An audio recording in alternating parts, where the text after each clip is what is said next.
स्वागत है आपका प्राइम टाइम इंडिया में। मैं हूं शकील बागमारे। आइए देखते हैं प्राइम टाइम इंडिया में आज क्या है खास।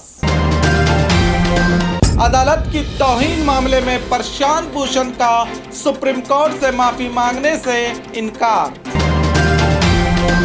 मुस्लिम मामा ने पेश की मिसाल, 2 हिंदू भांजियों की कर दी शादी। गांधी खानदान की खिदमत को भुलाया नहीं जा सकता, खरगे।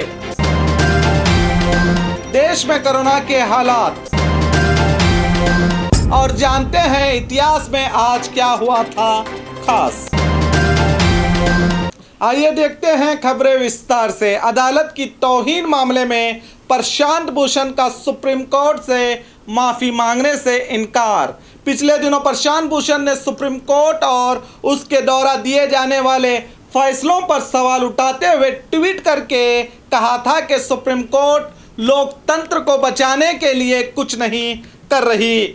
और एक ट्वीट में उन्होंने जस्टिस बोबडे की इस वजह से आलोचना की थी कि उन्होंने कोरोना के शुरुआत में अदालतों को बंद रखने का आदेश दिया था। अब इनके इन ट्वीट को सुप्रीम कोर्ट की तौहीन माना गया है, इसलिए प्रशांत भूषण को बिना शर्त माफ़ी मांगने को कहा गया है। मगर प्रशांत भूषण ने माफ़ी मांगने से साफ साफ इनकार करते हुए कहा था कि आज के परेशान दौर में अगर भारत की जनता किसी पर भरोसा करती है तो वो है हमारा सुप्रीम कोर्ट, ताकि मुल्क में कानून और दस्तूर की अहमियत बरकरार रहे। और कहा कि जब बातें भटकती हुई नज़र आ रही हैं तो मुझे बोलना पड़ा है और ये कानून के तरफ से दी गई जिम्मेदारी है जो आज मैं बोल रहा हूँ। उन्हीं की इन्हीं बातों पर सुप्रीम कोर्ट ने सख्त रवैया इख्तियार करते हुए उन्हें 24 अगस्त तक दोबारा मौका देते हुए कोर्ट से माफ़ी मांगने का हुक्म दिया था। मगर प्रशांत भूषण ने माफ़ी मांगने से साफ साफ इनकार किया है। देश में सुप्रीम कोर्ट का फैसला आखिरी होता है और कानूनी तौर पर इसी को सभी को मानना पड़ता है। अगर सुप्रीम कोर्ट के सीनियर एडवोकेट प्रशांत भूषण अदालत पर सवाल उठा रहे हैं और माफ़ी मांगने से इनकार कर रहे हैं तो कुछ तो बात होगी जो हम आम लोगों से परे है। मुस्लिम मामा ने पेश की मिसाल, 2 हिंदू भांजियों की करवाई शादी। आज देश में चंद लोग हर बात पर गंगा जमुना तहजीब को ठेस पहुंचाते हुए रोज़ जहरीले बयान जारी करके समाज में नफरत फैलाने की कोशिश करते रहते हैं। मगर ऐसे माहौल में भी चंद लोग ऐसे हैं जो इनके तमाम मंसूबों पर पानी फेर कर इंसानियत की मिसाल पेश करते हैं। एक ऐसी ही मिसाल महाराष्ट्र के बाबा पठान की है। ये मामला महाराष्ट्र अहमदनगर के बाबा पठान नामी व्यक्ति ने अपने बचपन की मुँह भोली हिंदू बहन की 2 बेटियों की धूमधाम से शादी अपने निजी खर्चे से करवाई है। इस शादी में जब दुल्हनों की विदाई का मौका आया तो सभी के आंखों में आंसू आ गए।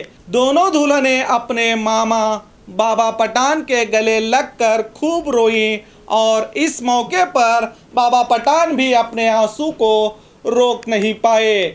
कोई ये नहीं पूछ रहा था कि दुल्हन हिंदू हैं तो मामा मुसलमान कैसे, या फिर मुसलमान मामा ने हिंदू भांजियों की शादी अपने निजी खर्चे से अपने बच्चों की तरह क्यों करवाई, बल्कि सभी इस खुशी के मौके में शामिल होकर एक इंसानियत की अनोखी मिसाल पेश कर रहे थे। और जो हिंदू मुस्लिम करके लड़वाने की कोशिश करने वाले, चाहे वो देश के नेता हो या देश की गोदी मीडिया, के मुंह पर ये एक शादी सबसे बड़ा इनके चेहरों पर तमाचा है।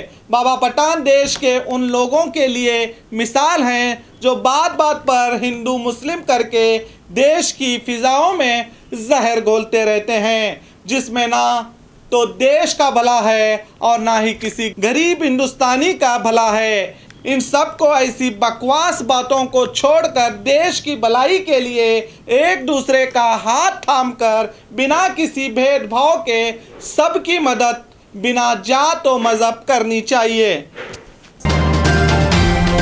गांधी खानदान की खिदमत को भुलाया नहीं जा सकता। खरगे देश की सबसे पुरानी पार्टी के अध्यक्ष स्थान के लिए खींचातानी चल रही है, मगर फिर से सोनिया गांधी को 6 महीने के लिए अंतरिम अध्यक्ष चुन लिया गया है। इस पर बात करते हुए कांग्रेस के सीनियर लीडर मल्लिकार्जुन खड़गे ने कहा है कि एक सदी से नेहरू खानदान, गांधी परिवार ने जो देश के लिए त्याग और बलिदान दिया है उसे भुलाया नहीं जा सकता। वो भारत के लिए हमेशा एक चट्टान के तौर पर खड़े हैं। 2004 और 2009 में कांग्रेस पार्टी को अधिकार में लाने में सोनिया गांधी का अहम रोल रहा।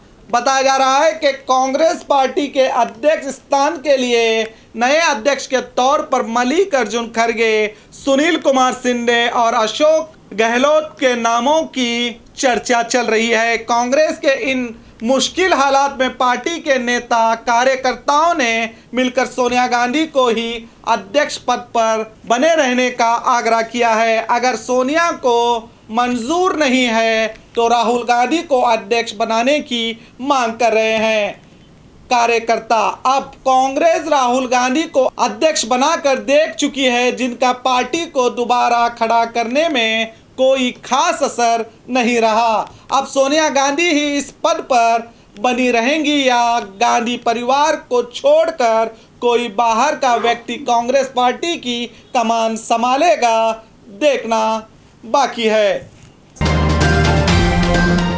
देश में कोरोना के हालात, देश में कोरोना कम होने का नाम नहीं ले रहा।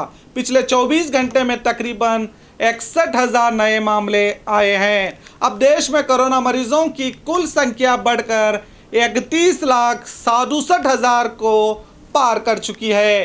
पिछले 24 घंटे में 848 लोगों की मौत हुई है। अब देश में कोरोना से मरने वालों की कुल संख्या बढ़कर 58,390 हो गई है और 23 लाख लोग अस्पताल से ठीक होकर डिस्चार्ज भी हो चुके हैं। अब देश में ठीक होने वाले मरीजों की संख्या बढ़कर 75% और मरने वालों की संख्या घटकर 1.84% हो गई है, जो काफ़ी कम है। इन तमाम आंकड़ों पर नज़र डालें तो देश में दिन ब दिन कोरोना का कहर कम होता नजर आ रहा है और हम आपसे सिर्फ यही कहेंगे कि इतना भी ना डरिए जितना कि डराया जा रहा है। आज 25 अगस्त, चलिए जानते हैं आज क्या हुआ था दुनिया भर में खास।